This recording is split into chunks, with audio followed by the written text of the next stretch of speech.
la historia de la iglesia cristiana. Y vamos a ver desde que se fundó la iglesia en Pentecostés hasta el siglo XXI, cuál ha sido el desarrollo de la iglesia a través de los siglos. Yo no voy a hablar solamente en contra de esta religión o en contra de aquella religión, voy a exponer simplemente lo que la historia dice acerca de la iglesia cristiana, lo que pueden encontrar ustedes en cualquier libro, en la Enciclopedia Británica, metiéndose a cualquier página del Vaticano o del protestantismo, ¿verdad? O del hinduismo, etcétera, etcétera. Pero es importante que ustedes como cristianos sepan y conozcan la historia de la iglesia cristiana.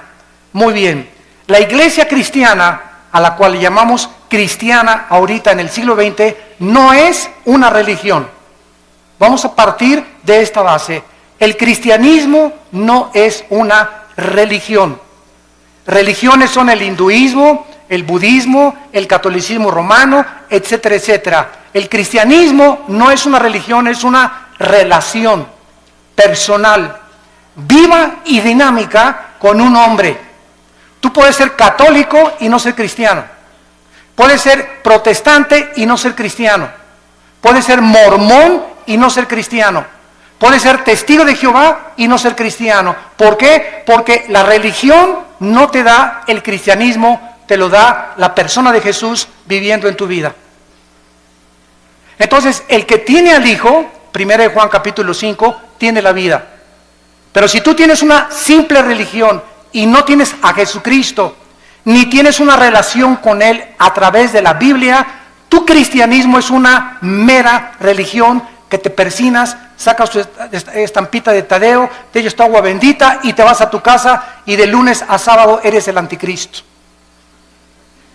Entonces, el cristianismo es una persona que ha reconocido sus pecados delante de Dios, que reconoce que Cristo en una cruz pagó por ellos, que nunca hubiéramos podido pagar nosotros por nuestros pecados, que le invitamos a nuestra vida y de ahí en adelante comenzamos a caminar y a seguirlo todos los días a través de la Biblia.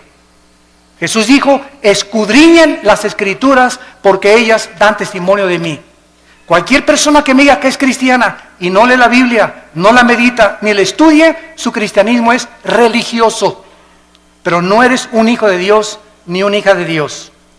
La iglesia cristiana tuvo sus raíces en el judaísmo.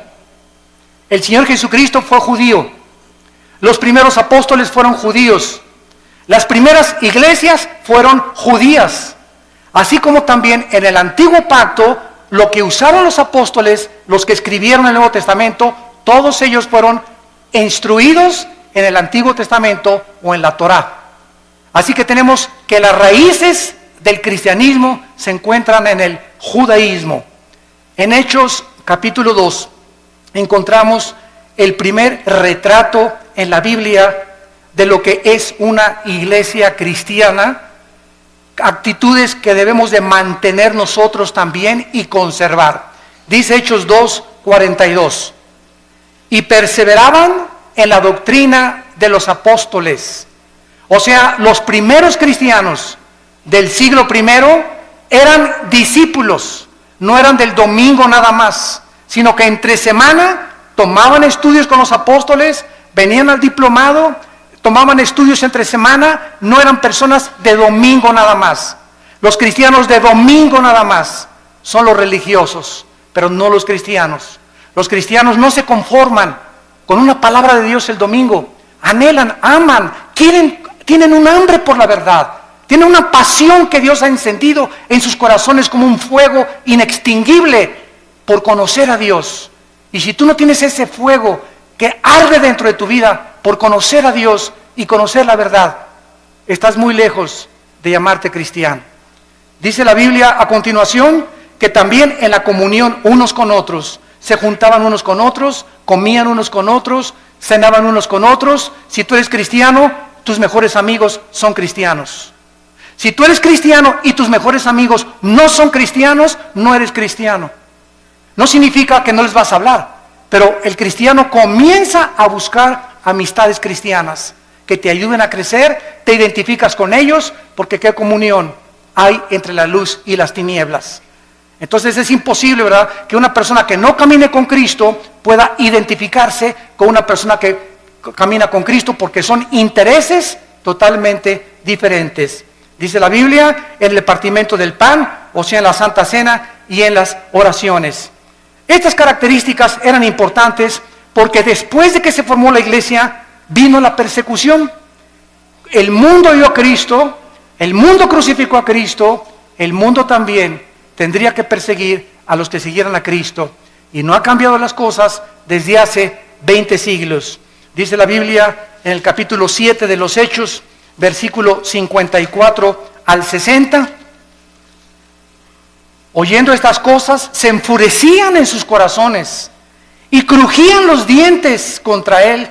Pero Esteban, lleno del Espíritu Santo, puesto los ojos en el cielo, vio la gloria de Dios y a Jesús que estaba a la diestra de Dios, y dijo: he aquí veo los cielos abiertos y al Hijo del Hombre que está a la diestra de Dios. Entonces ellos, o sea, los religiosos, dando grandes voces, se taparon los oídos y arremetieron con él. Versículo 59, y apedreaban a Esteban mientras él invocaba y decía: Señor Jesús, recibe mi espíritu. Y puesto de rodillas clamó a voz: no les tomes en cuenta este pecado, Señor. Y habiendo dicho esto, durmió. Porque de acuerdo a la Biblia, los cristianos no morimos en el sentido de que nuestra existencia cesa. Cuando un cristiano se muere, pasa a otra dimensión. Pasamos a otro plano de descanso eterno de nuestra alma. No dejamos de existir porque somos eternos, porque tenemos al Espíritu de Dios viviendo dentro de nuestra vida. La persecución arreció contra los cristianos. Primero vinieron las advertencias, les prohibimos que prohíban este evangelio. Después los torturaron, comenzaron los azotes y después la muerte. El primer mártir, lo acabamos de leer, se llamó Esteban. La persecución oficial contra la iglesia cristiana comenzó en el año 64 después de Cristo por el emperador romano Nerón. Duró 6 días y 7 noches. Nerón asesinó a 2 millones de cristianos.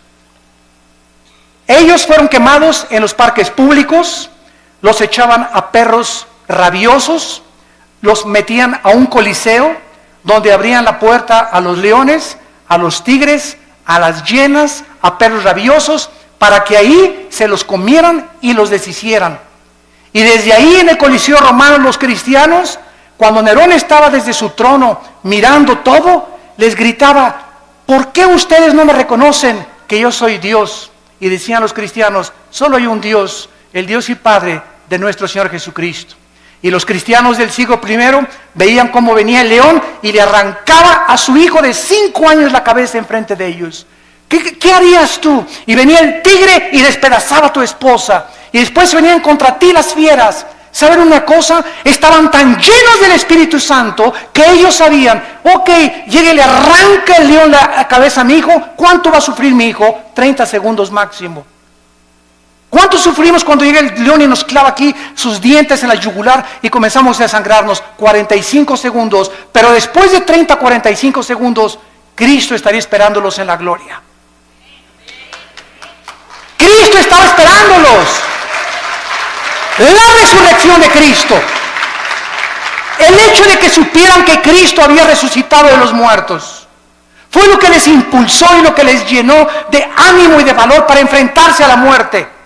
Y dice en Apocalipsis 12 que le hemos vencido porque menospreciamos nuestras vidas hasta la muerte. Para el cristiano el morir es Cristo y el morir es ganancia. Podemos vivir para Cristo, pero cuando morimos, ¿qué es lo máximo que nos puede pasar? Nos está esperando la gloria por causa de que hemos sido fieles a Dios. Pero los cristianos del siglo XXI, ya no voy a la iglesia porque doña Chencha me hizo caras y me hizo fuchi. Ya no voy a la iglesia porque esta no tiene aire acondicionado. Ya no voy a la iglesia. Los cristianos del siglo XXI parece que fueron hechos de mermelada McCormick. Duermen en camas de seda, carros con aire acondicionado, casas con calefacción.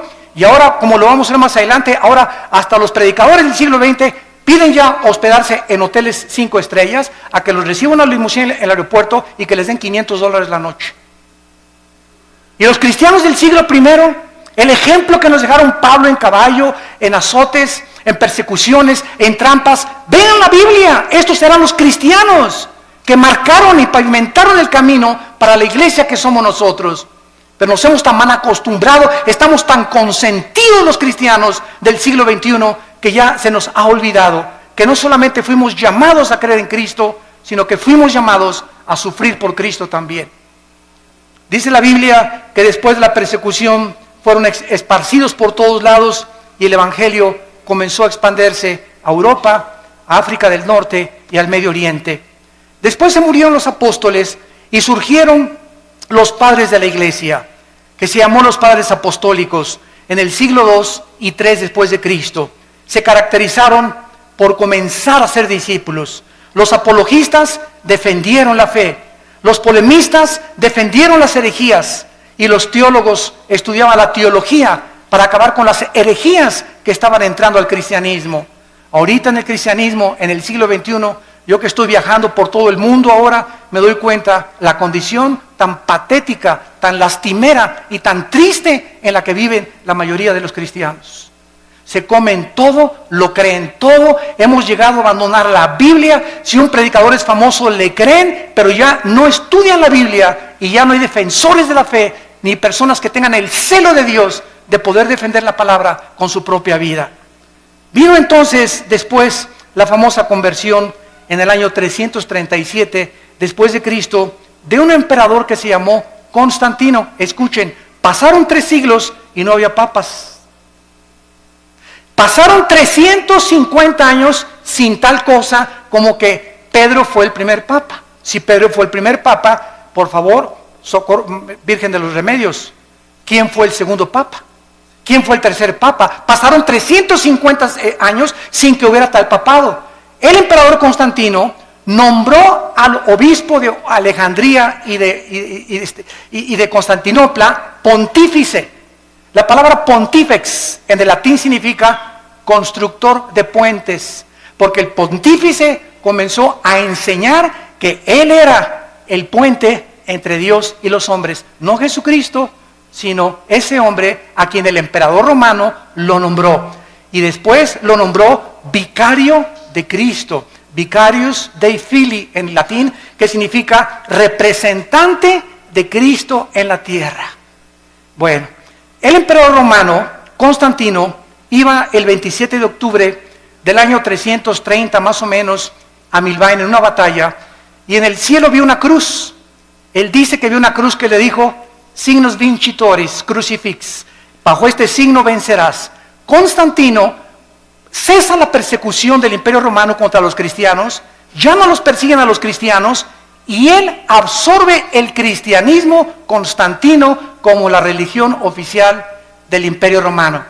Y desde Constantino a nuestros días, los cristianos son por herencia y por tradición y no porque han nacido de nuevo. Mi mamá fue católica, yo soy católico. Mi papá es budista, yo soy budista. Y así los padres heredan la religión sin que los hijos se hayan convertido a Cristo verdaderamente. Quiero decirles que Teodosio en el año 395 hizo oficial el decreto y ahora los cristianos, todos absolutamente, por ser hijos de padres cristianos, eran cristianos también. Vinieron después, en el siglo IX y X, en el año 1095, las cruzadas. El Vaticano, para recobrar la Tierra Santa de los musulmanes, ordenó 7 cruzadas en total. El papado apareció por primera vez hasta el siglo VI. 600 años pasaron sin que hubiera un jefe representante de todos los cristianos en el mundo. Alcanzó su cenit el papado en el siglo XIII y desde entonces hasta el siglo XVIII ha comenzado a menguar la influencia de Roma sobre el pueblo. La palabra papa significa pater en el latín, que fue aplicada a los padres de la iglesia. En el año 500 después de Cristo comenzó a limitarse al obispo de Roma nada más y después se convirtió en el papa o en el jefe de todo el sacro imperio romano. Durante 500 años, repito, no hubo papas. El primer papa, apúntalo, fue Gregorio I. El primer papa funcionando desde el Vaticano en el año 590 después de Cristo fue Gregorio I. Cuando el papa asumió el Vaticano, cerraron la Biblia y se hizo un decreto que nadie podía leer la Biblia. Le pusieron un candado a las escrituras más que con el permiso del Vaticano. Muy bien, cerraron la Biblia y entonces los hombres comenzaron a introducir al cristianismo más de 30 herejías. Permítanme leerles algunas de ellas. En el año 375 después de Cristo comienzan a decir el obispo que a los santos son intercesores de nosotros. En el año 450 se establece el celibato sacerdotal, que un hombre para servir a Dios no necesita estar casado, necesita estar soltero para servir a Dios. De ahí viene el grande problema de la pederastia, que últimamente han culpado a millones de personas y de obispos y cardenales que han protegido a muchos curas que violan a los niños menores de edad. ¿Por qué? Porque los pobres sacerdotes, ¿verdad?, les prohíben casarse y ahorita se calcula que el 80% de los sacerdotes en el mundo tienen una esposa. A escondidas, de luego, debajo de la cama la tienen ahí guardada. Y la mayoría de ellos tienen hijos también, porque el Vaticano no ha querido entender que la Biblia, en 1 Timoteo capítulo 3, la Biblia ordena que los hombres de Dios es mejor que estén casados. Entonces ese fue un invento que se lo sacaron de la manga, el celibato sacerdotal. En el año 666 viene la extrema unción, que si una persona está agonizando y se va a morir, y llega un sacerdote y le ponen el santos óleos, la persona ya no tiene por qué irse al purgatorio, porque se le da la extrema unción. Si una persona se fue un pecador, borracho, parrandero y jugador, pero antes de morir le echan aceite, el sacerdote se salva del infierno. En el año 850 establecieron el agua bendita, que cualquiera que metiera la mano a la pilita y se hiciera el signo de la cruz, ya lo protegían los ángeles. En el año 1190 se comienza a vender la salvación, que el que diera más dinero al Vaticano se le daban 15,000 años de indulgencias en el purgatorio. En el año 1215 después de Cristo, se introduce la transubstanciación, que el sacerdote tiene el poder mágico de tomar una hostia y convertir la hostia en el cuerpo y la sangre de Jesucristo, y que cuando la persona toma la hostia está recibiendo a Jesucristo. Se lo recibe el domingo, se le sale de lunes a sábado y se le vuelve a meter el domingo. Digo, es que si seguimos una línea de lógica elemental es absurdo, pero ¿cómo es que millones de personas lo han creído? ¿Cómo es posible esto? Es que Cristo estableció la Santa Cena, claro, pero Él no dijo que al recibirlo, lo recibíamos a Él. Él dijo, esto representa mi cuerpo que es partido, hacelo en memoria de mí. Nunca dijo que teníamos que recibirlo a través de eso. Bueno, esta transubstanciación va en contra de todo el libro en el Nuevo Testamento de los Hebreos, donde la Biblia dice que los sacrificios y todas las cosas fueron suspendidas y que en una sola ofrenda, Cristo, al morir en la cruz, Él ha pagado por todos nuestros pecados. Después la iglesia introduce la misa con la transubstanciación. ¿Saben ustedes lo que es la misa? Yo le he preguntado con mucho respeto, se los digo, y vuelvo a repetir, estoy hablando la pura historia. La misa, el 95% de los católicos no sabe qué es la misa. Todos dicen que es la Eucaristía o que es la hostia. De acuerdo al Segundo Concilio de Trento, apúntalo, el Segundo Concilio de Trento estableció la misa es la repetición del sacrificio de Cristo por los vivos y por los muertos. Cuando el padre entra al altar, levanta la hostia, y yo me acuerdo cuando yo fui acólito, me acuerdo todavía del latín, el padre dice, me introduzco al altar de adeum qualifica juventudes meam, quera mis pea, quera mi idea, quera mi repulistis. Me introduzco al altar de Dios a ofrecer el sacrificio por los vivos y los muertos. En otras palabras, lo que Cristo hizo en la cruz, se lo brincan. y están matando a Cristo, volviendo a repetir el sacrificio de Cristo por los vivos y por los muertos. Esto es lo que es la misa. Por eso a los cristianos se nos prohíbe en Efesios 5, en 2 Corintios capítulo 6, que no hay comunión entre la luz y las tinieblas. No podemos los cristianos participar de un rito donde están ofendiendo lo que hizo Cristo en la cruz del Calvario. En el año 1303 se declara la peor de las herejías, que fuera de Roma no hay salvación. Que es la iglesia la que salva, no Cristo. La iglesia romana es la única que puede salvar. 1546 se agregan a la Biblia los libros apócrifos, que son más de 11 libros que no fueron aceptados como el canon de los padres apostólicos. En 1860 se declara la infalibilidad papal. ¿Qué significa? Que el Papa no puede cometer errores al hablar ni al dar una encíclica. Lo que el Papa dice es Dios hablando. En 1860 se decretó que la misa, fíjense ustedes, que el Papa es infalible, que no puede equivocarse. Muy bien, pasan aproximadamente como un siglo, 1960 y 61, y el Papa Juan XXIII, un Papa gordito, a mí me caía muy bien porque era muy honesto. El Papa Juan XXIII, por primera vez desde el año 350 después de Cristo, por primera vez en la historia, el Papa Juan XXIII, en 1961, abre la Biblia. Y comienza a leer y comienza a decir, ah caray, ah Chihuahua, cuánto apache. Dios mío, pero ¿qué es esto? Dios mío, pero ¿qué es esto? Dios mío, pero este libro lo hemos abandonado. Y entonces el Papa Juan XXIII manda quitar la misa en latín. Y ya no se da en latín la misa. Ustedes que son de los 50 o que eran niños en aquella época se acordarán que entrábamos a la misa y era en latín. Ahora es en cualquier lado. El Papa Juan XXIII manda quitar las imágenes de las iglesias.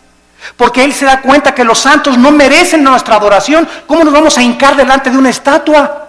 Y manda quitar las estatuas de todas las iglesias. Hay muchas que lo siguen todavía llevando porque son iglesias muy radicales. Pero el 80% de las iglesias católicas en el mundo ya no tienen imágenes más que de María de vez en cuando. El Papa se declara infalible. En 1634 se promulga que solo el Papa puede decir quién es santo y quién no es santo en la famosa canonización. Que si una persona se muere, el Vaticano investiga si esa persona nunca rompió un plato. O si esa persona hizo un milagro, para que se le pueda decir que es santo. Si tú lees el Nuevo Testamento, y les digo a todos mis hermanos católicos en el mundo que nos escuchan, que son verdaderamente cristianos, todas las epístolas a los Corintios, a los Efesios, a Filipenses, a Colosenses, a Tesalonicenses, comienza Pablo a los santos de Corinto, a los santos de Filipo, a los santos de Efeso. La Biblia nos declara santos en vida, no después de muertos. ¿Por qué? Porque la palabra santo no significa que seamos buenos. La palabra agios en el griego, que se tradujo santo, significa apartados para el servicio de Dios. De buenos no tenemos nada más que a Jesús dentro de nosotros, porque somos unidos dentro de maldad. Y por eso no podemos confiar en la maldad tan grande que tenemos dentro todos nosotros. Lo único bueno que existe en nosotros es la vida de Jesús. Por eso el Espíritu Santo quiere que dejemos vivir a Cristo y morir nosotros a la carne y crucificar nuestras pasiones y deseos para que la vida de Jesús se pueda manifestar a través de nuestra carne mortal. Esa es la vida cristiana, dejar vivir a Jesús mi vida. No ya yo, sino Cristo vive en mí. Y lo que vivo ahora en la carne, lo vivo en la fe por el Hijo de Dios. En el año 2000, que nos toca a todos nosotros, el Papa Juan Pablo II declara a María corredentora junto a Cristo de nuestra salvación. No solamente Cristo murió por nuestros pecados, María también. Los cristianos, déjenme decirles, respetamos a la Virgen María, más que cualquier católico. Los católicos le han dicho de los remedios de los Lagos, de Zapopan, de la Macarena, de los Remedios, y le han puesto nombres de Guadalupe, y la Virgen no se llama Lupita, ni se llama de Zapopan, la Virgen se llama María. Y nosotros la respetamos como la madre de Jesús y como una mujer increíblemente humilde. Pero ella no murió por sus pecados. Ella en Lucas capítulo 2, y esto está en las Biblias católicas, dice: me regocijo en Jesús mi Salvador. María le llama a su hijo su Salvador. ¿Cómo es posible que podamos creer que ella también está pagando por lo? Ella no fue crucificada. Es Cristo el único que merece la gloria, el Hijo de Dios.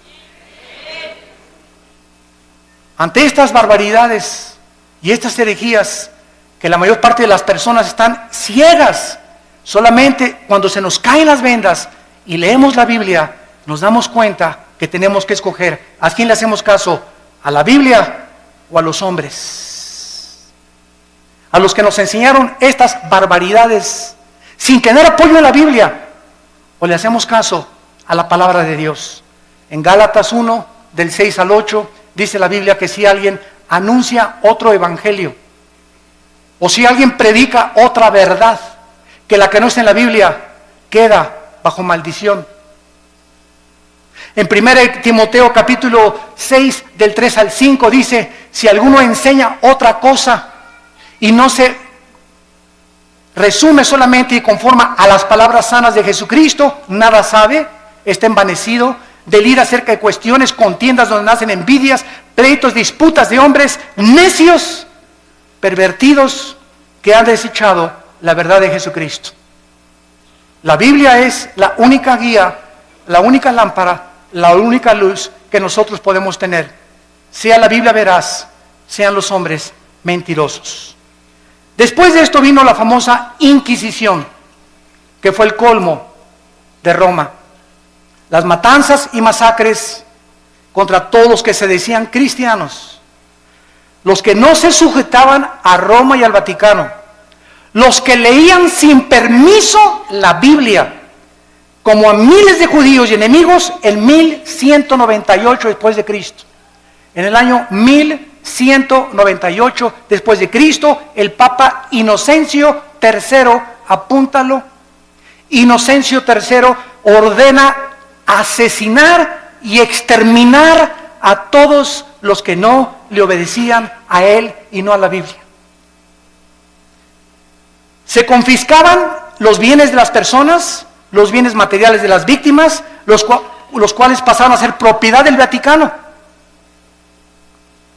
Francia, España, Italia y Alemania y los Países Bajos sufrieron los errores en el nombre de Dios. Se comenzó a matar a la gente en el nombre de Dios. La religión, no el cristianismo. Por eso comenzamos poniendo las bases. El hecho que lo hayan hecho en el nombre de Dios no era el Dios de la Biblia, era el Dios que ellos han inventado. Solo en los años 1540 a 1570, el Vaticano asesinó a más de 1 millón de personas, más de 1 millón de personas en el nombre de Cristo. El Vaticano usó la Inquisición para mantener su poder. Y en el siglo XVIII, el Vaticano era el estado más millonario y rico de toda Europa. Ningún rey en Europa podía hacer nada, ni casarse con ninguna persona sin permiso de Roma. Se convirtieron en dictadores totales de Roma.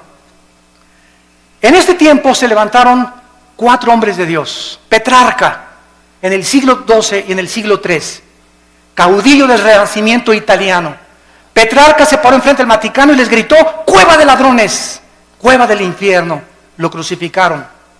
Juan Wycliffe, profesor de la Universidad de Oxford, Inglaterra, predicó contra la tiranía espiritual del clero, se opuso a los papas, a los cardenales, a los monjes y defendió el derecho de que el pueblo podía leer la Biblia. Lo asesinaron. Juan Hus, rector de la Universidad de Praga, discípulo de Wycliffe, predicador intrépido, ataca los vicios del clero y el estado corrompido del Vaticano, condenó la venta de la salvación, de las indulgencias, rechazó la enseñanza del purgatorio que no está en la Biblia, fue quemado vivo, y los que seguían a Hus los condenaron a muerte en la hoguera por órdenes del Vaticano. Giacomo Savonarola, originario de Florencia, Italia, denunciaba como un profeta hebreo el sensualismo, los vicios y los pecados del Vaticano, porque a los 12 años de edad comenzaron a nombrar papas. Había papas que tenían 12 años de edad, eran niños y los hicieron papas y nombraron a más del 45% homosexuales. Jefes de la iglesia y representantes de Dios en el mundo. Giacomo Savonarola quiso acercarse al Papa Alejandro VI, apúntalo, el Papa Alejandro VI le dice a Giacomo Savonarola: te ofrezco hacerte cardenal si te callas la boca. Él dijo: no me callo. Lo ahorcaron y lo quemaron en la Plaza Mayor de Florencia, 19 años antes que Martín Lutero publicara sus 95 tesis en la Catedral de Wittenberg, Alemania. Y así llegamos al año 1546-50, cuando un monje llamado Martín Lutero vivía en Alemania y quería ser monje, un hombre sincero.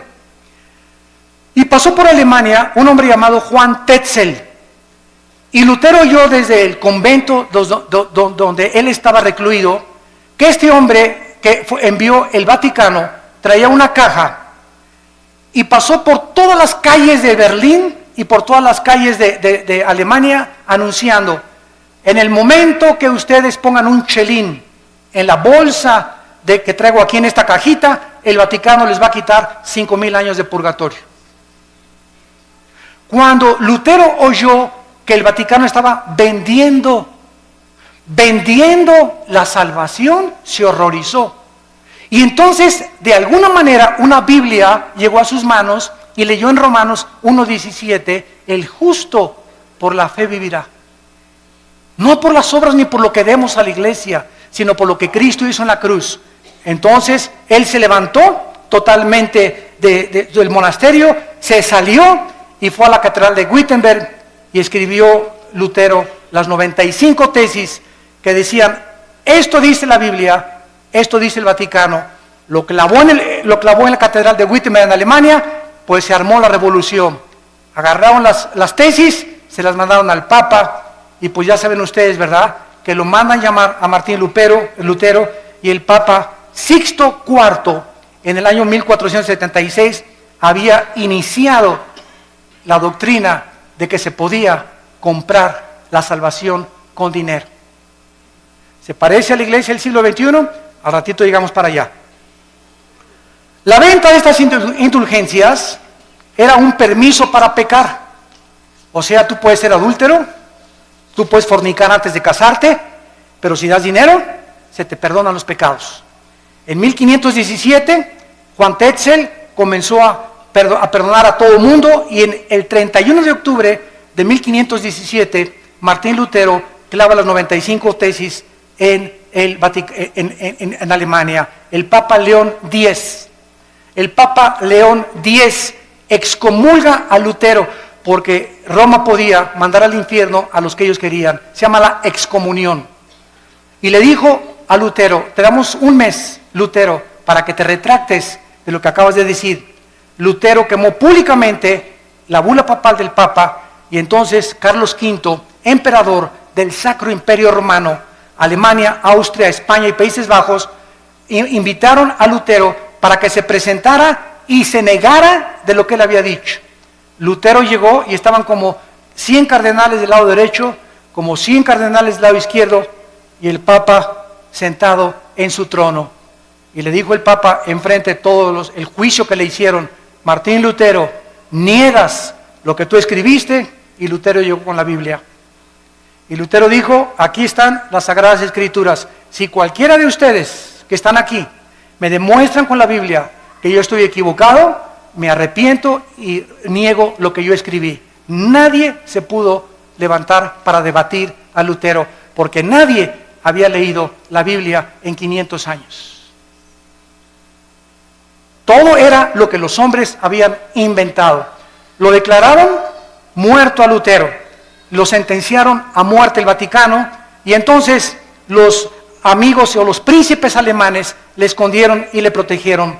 En 1529 el Vaticano prohíbe las enseñanzas luteranas y les llama a los que seguían a Lutero protestantes. Por primera vez, por protestar contra lo que el Vaticano enseñaba. En el año 1559 había más de 400,000 protestantes y les cambiaron el nombre a hugonotes. El Papa Paulo III ordena el exterminio y funda un grupo llamado los jesuitas.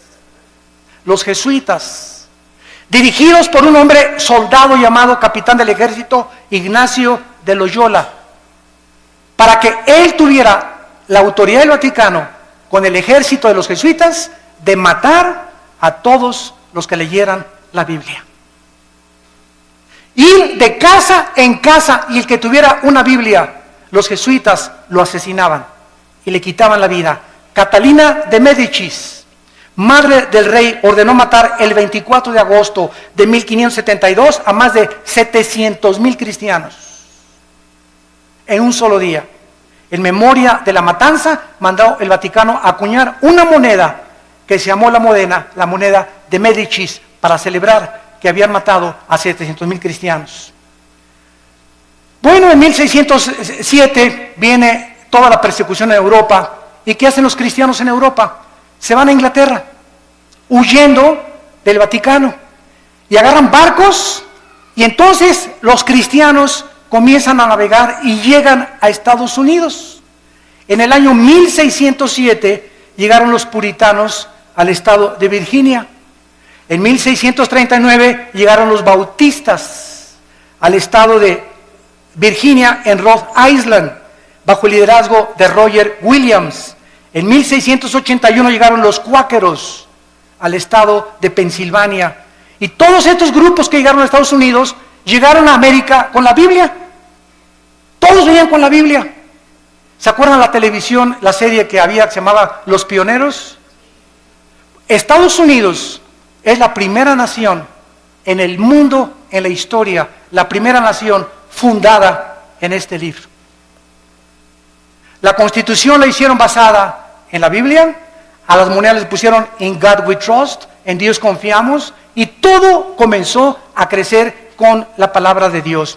Después vinieron las misiones, y tenemos las vidas como David Livingstone, Hudson Taylor, que se fueron a la China, evangelizaron a los chinos, a Guillermo Carey a la India, Morrison, Moffat, todos estos hombres que dejaron el confort de sus vidas y se fueron a predicar el evangelio al mundo entero. Y entonces llegamos al siglo XIX, o el siglo, finales del siglo XIX, principio del siglo XX, cuando comienza la apostasía de las iglesias protestantes o cristianas, como les llamamos ahora, evangélicas. A mediados del siglo XIX, escúcheme con cuidado, todas las principales universidades norteamericanas, escuchen, Harvard, Princeton y Yale, fueron fundadas por pastores. Las más grandes universidades del mundo ahorita, Princeton, Yale y Harvard, fueron fundadas por pastores con principios de la Biblia. Pero ¿qué sucedió? Que comenzaron a mandar a los estudiantes a Europa. Y en Europa en el siglo XX comenzó el racionalismo francés y el ateísmo alemán, donde Jacques Rousseau y todos los grandes ateos del siglo XX comenzaron a atacar la Biblia, y los cristianos que venían de Europa, estudiantes que llegaron a enseñar en los seminarios teológicos norteamericanos, comenzaron a introducir todas las herejías del racionalismo filosófico europeo, y comenzó a leudarse poco a poco las iglesias protestantes o las iglesias evangélicas. Quiero nombrarles a ustedes las 8 verdades fundamentales del cristianismo, los 8 pilares sobre los cuales debe estar edificada una iglesia o una persona que es cristiana. Número 1, la inspiración de la Biblia como la única regla de fe y conducta. Solo la Biblia es nuestra regla de fe y conducta, no la Biblia más los sacramentos, la Biblia más la perla de gran precio, como los mormones, la Biblia más doctrinas y convenios de los mormones, la Biblia más las enseñanzas de la atalaya como los testigos de Jehová. Todas las sectas se caracterizan por la Biblia más otra cosa. El cristiano es solo la escritura, solo la Biblia, solo la fe. En segundo lugar, el nacimiento virginal de Cristo.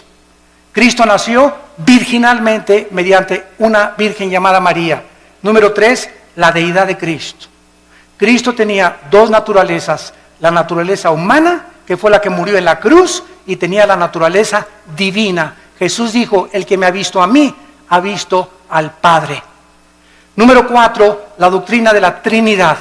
El Padre, el Hijo y el Espíritu Santo son la misma esencia, manifestado en tres diferentes personas. Número 5, la resurrección de Jesucristo corporal. Los testigos de Jehová enseñan que resucitó en gases.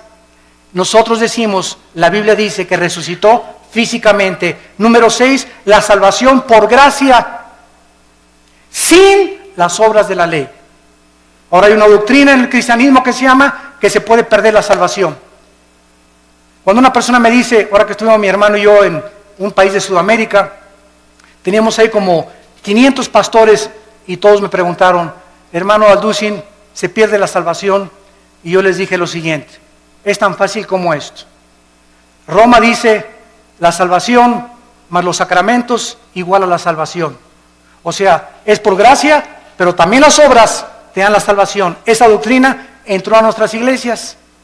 Y ahora los que dicen que se pierde la salvación, dicen esto, no, yo acepto que Cristo me salvó por gracia, pero me tengo que portar bien y ya no tengo que pecar para poder entrar al cielo. O sea, están agregándole méritos a la obra de Cristo. Hay 5 pasajes en el Nuevo Testamento que implican o que parecen enseñar que se pierde la salvación. Como el Apocalipsis 3:5, el que no venciere será borrado del libro de la vida. A ver, hermano, aquí dice que será borrado el libro de la vida. Le digo, mira, léelo con cuidado, por eso tenemos que estudiar la Biblia. ¿Quiénes van a borrar del libro de la vida? Los que no son vencedores. Ah, pues sí, ¿verdad? ¿Y quiénes son los vencedores? 1 Juan 5, 4 y 5, los que somos hijos de Dios. Entonces, claro que los somos hijos de Dios, nunca van a ser borrados del libro de la vida. Ah, pues chino, chavieso. Y así comenzamos a ver que cada pasaje que usan para disque enseñar que se pierde la salvación, lo sacan fuera del contexto y hacen un pretexto de la palabra de Dios. Número 7, la redención es por la sangre de Cristo, no por la misa ni por ninguna otra cosa. Y número 8, necesitamos nacer de nuevo. El ser humano necesita ser regenerado para entrar al reino de Dios. Muy bien, y terminamos con lo que es la apostasía de la iglesia en el siglo XXI. Abróchense el cinturón. Ahora voy a hablar lo que está pasando en las iglesias cristianas. Y que necesitamos nosotros, los predicadores, pasarle la estafeta a nuestros jóvenes, a la segunda generación, y volver a enseñarles a que regresemos a la Biblia otra vez, porque los cristianos del siglo XXI estamos abandonando la Biblia. Y si estamos criticando a Roma que vende la salvación, yo conozco iglesias cristianas que venden la salvación. Ya no tenemos por qué jactar ni presumir que somos mejor que el Vaticano. Por eso les dije, les voy a hablar la verdad. Yo conozco iglesias que venden la salvación y predicadores en la televisión que te venden la salvación. Si tú les mandas $50. En 1960-70 comenzó un cura católico en Centroamérica llamado Camilo Torres. Yo admiro a este hombre. Él era sacerdote católico. Él no conocía la Biblia, pero él estaba harto de la pobreza. Y que él no podía cambiar con lo que Roma le decía, la vida de toda la gente pobre en Centroamérica, Guatemala, Honduras, etcétera, etcétera. Entonces Camilo Torres, ¿saben lo que hizo?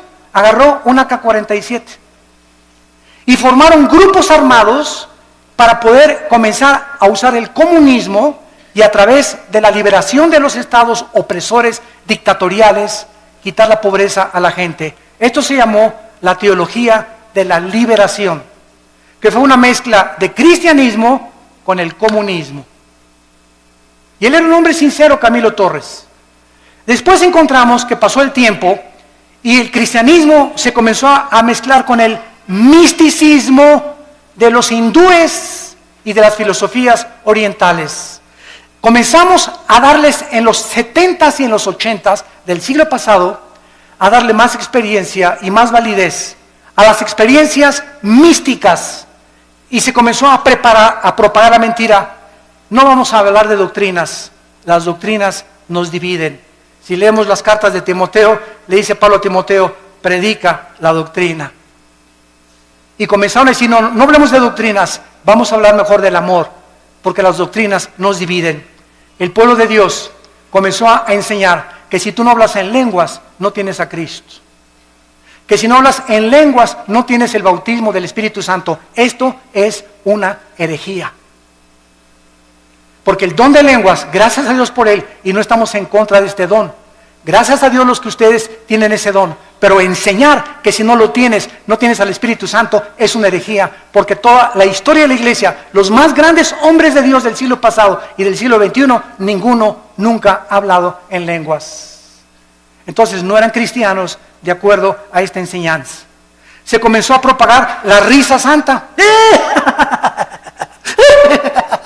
Y comenzó a decir que era de Dios. Risa santa le llamaron. Y se comenzaron a tirar al suelo, muertos de la risa. Y comenzaron a filmarlos todos los enemigos del evangelio. Y comenzaron ya en el suelo a ladrar como perros. Comenzaron a ladrar como animales. Después vino el vómito santo. Es santo. En la iglesia, enfrente de todos, que porque lo que salía era el bautismo del Señor. Después comenzaron a mandar por la televisión trapos ungidos.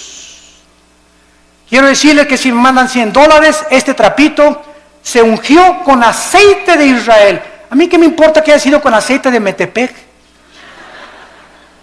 El aceite del Antiguo Testamento no era el santo, representaba la unción. No había nada del aceite que fuera santo. Era el símbolo que él representaba nada más.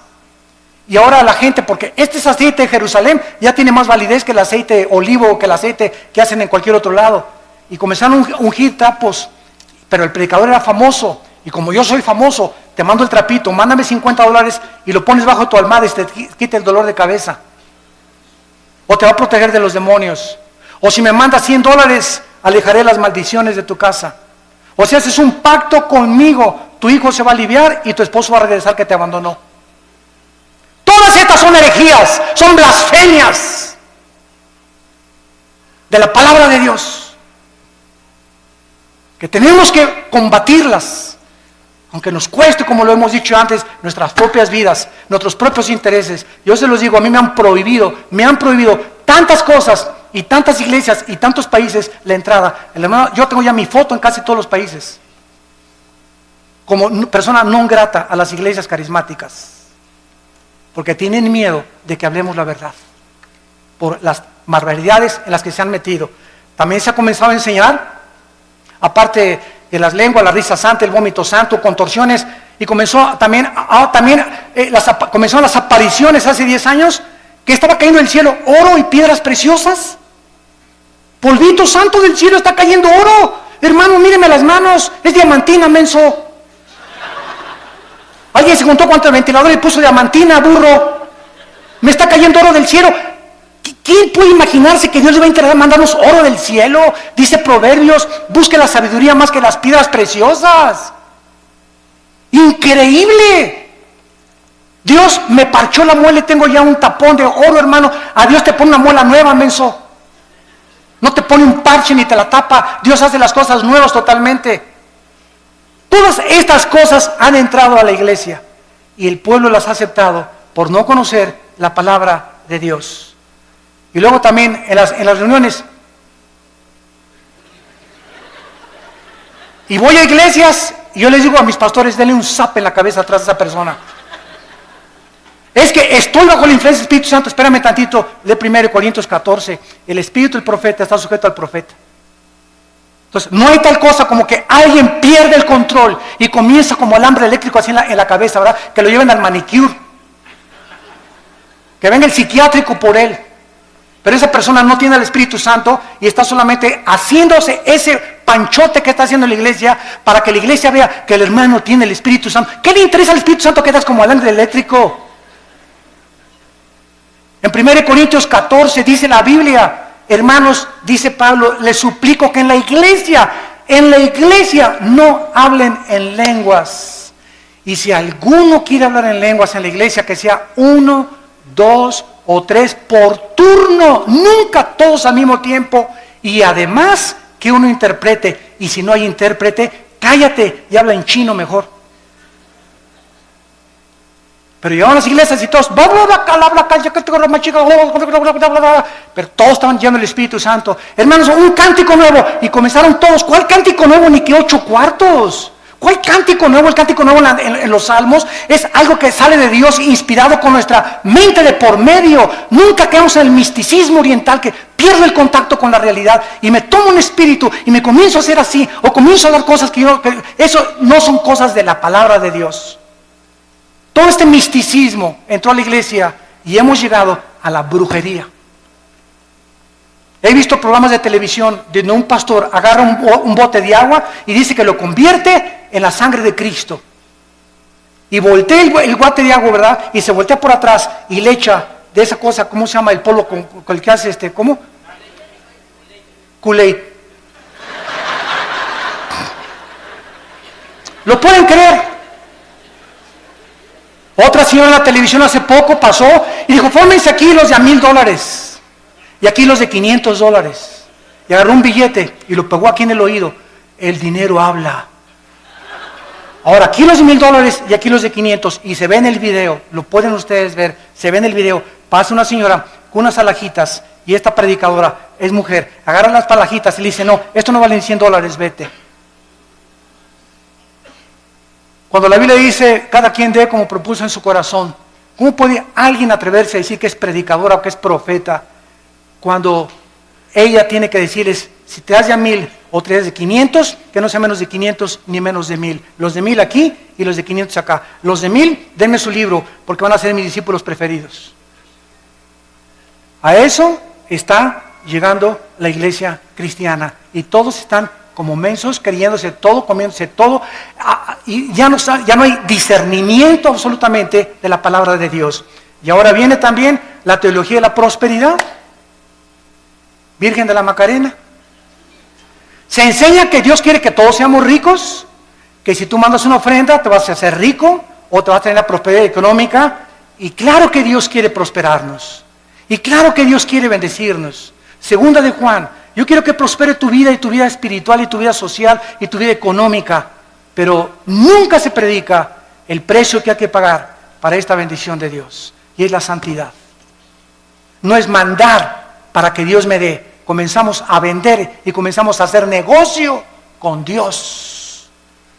Es como los famosos pactos, ¿verdad?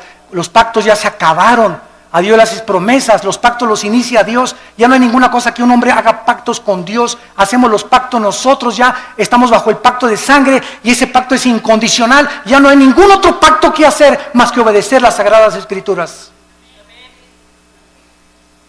Cobrar por predicar. Me hablan el otro día de un país de Sudamérica. Hermano Alducin, lo invitamos a una cruzada aquí. Sí, con mucho gusto voy a orar. ¿Cuántos van a ser sus honorarios? ¿Cuánto van a ser sus honorarios? Me preguntan muchos pastores que nos están oyendo por televisión también. ¿Cómo que cuántos son mis honorarios? Pues sí, hermano, es que los predicadores que hemos invitado nos cobran $500 la noche con traje oscuro, con traje azul. Si quieren que llore, $50 más. Da risa, ¿verdad? Pero es la verdad.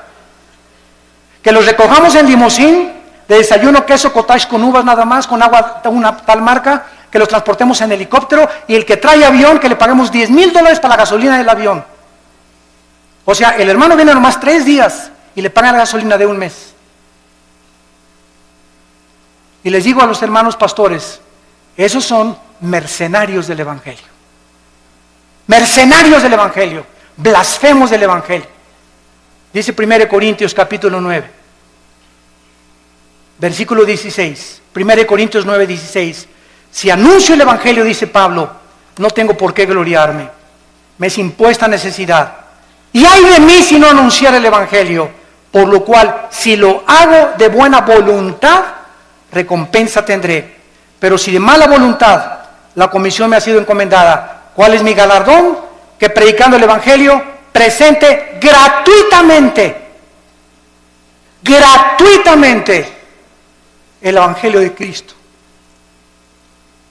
¿Qué me dicen los hermanos? Bueno, ¿qué nos piden todos, hermano Alducin? Miren, pues págame el avión y un hotel, no importa si es una estrella. Ahora que fui a Guatemala estuve en un hotel, ¿verdad? De una estrella, creo que el ventilador casi me cae en la cabeza. Anduve 2 veces en burro y en caballo. No había ni en qué transportarme al estadio donde fue la cruzada de casi la mayoría de indígenas. Imagínense ustedes, ¿somos mejores que Cristo y que Pablo nosotros? ¿Qué pastores pirruration y qué nada? Exigir esas cosas, ¿cómo es posible? Que hemos llegado a ese grado. Nos hace llorar, nos hace hervir de enojo, con una ira santa contra la palabra de Dios. Lo que han hecho estos hombres y que están aceptándose como algo normal, porque lo peor de todo es que ya es algo normal, se está aceptando igual ya, los músicos igual, $15,000 si quieren un concierto. Oiga, pues que se pague la vez, pues junten dinero y que los mande a su iglesia. Nunca el cantante o el predicador es un negocio, es un ministerio llamado por Dios. Yo les digo a los hermanos, págame el avión y el hotel, si me quieren acostar en el suelo, una cama de piedra, una cama de piedra. ¿Por qué acepto la invitación? Porque oré y Dios me quiere mandar a ese país. Y saben una cosa, si ustedes me quieren dar una ofrenda, dénmela. Y si no me quieren dar una ofrenda, no me la den, porque yo no voy por ustedes, yo dependo del Dios Altísimo que está en el cielo.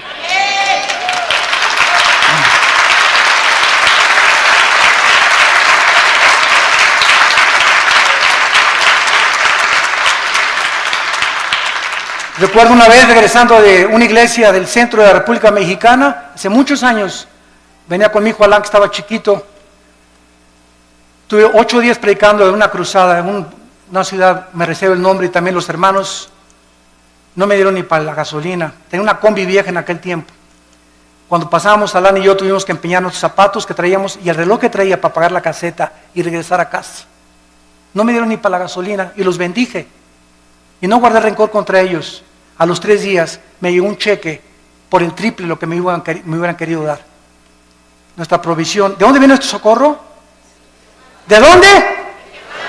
Acuérdate de eso. Acuérdense de eso, predicadores que me están escuchando. Nuestro socorro viene de arriba, no de los hombres, ni el aplauso de los hombres también.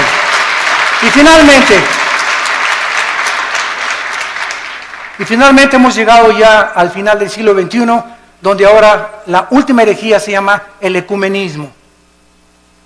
Predicadores cristianos están permitiendo que ministros católicos, budistas o de otras religiones ocupen los púlpitos cristianos.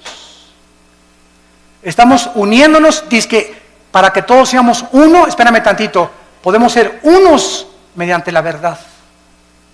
No, el amor sin la verdad no es amor, es pasión. Y es solamente algo que brota de la carne.